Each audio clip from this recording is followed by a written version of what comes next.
Noi vă mulțumim foarte mult. Nici nu știu ce să punem mai întâi în, în fața celor care ne vor privi și ne vor asculta.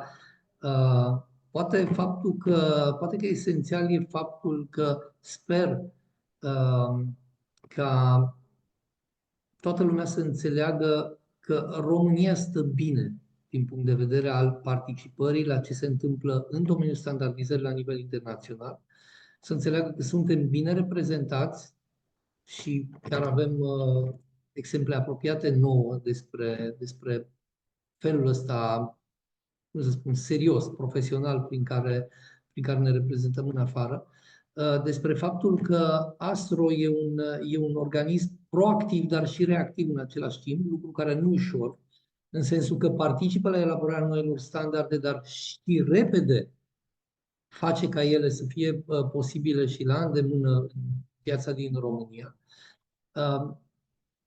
Ăsta ar fi un prim calup de mare importanță. Poate că ar fi bine să punctăm încă o dată aplicațiile standardelor.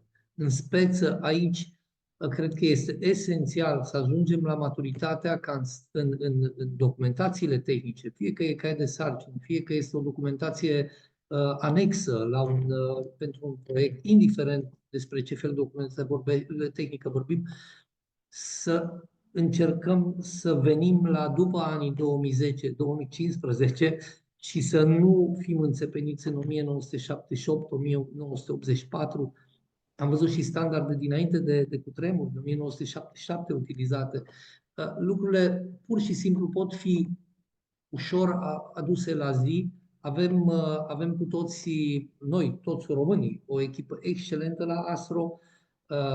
Noi am avut niște activități comune care mie personal mi-a lăsat sentimentul că am crescut profesional împreună cu dânsii și prin interacțiune cu dânsii.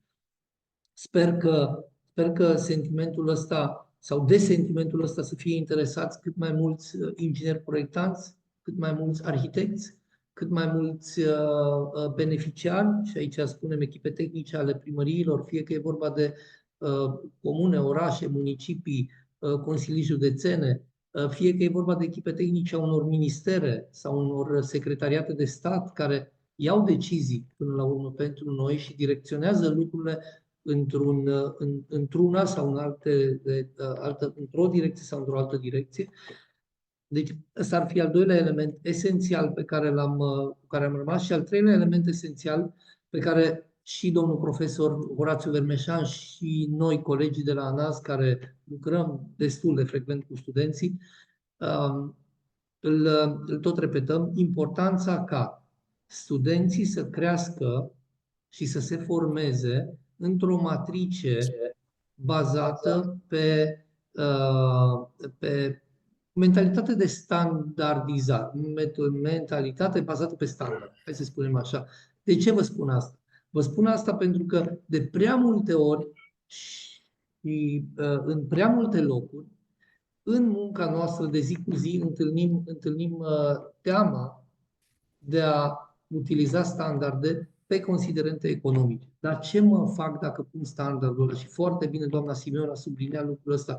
Standardul participă la beneficiul economic comun, participă la simplitatea deciziilor, participă la scăderea costului în condițiile cunoașterii situației în care suntem.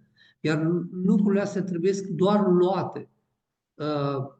Nu o să vorbim aici despre prețul unui standard, pentru că costul unui standard, doamna Simion n-ar fi putut să vă spună despre asta, eu îmi permit să vă spun, costul unui standard nu reprezintă nici 0,001%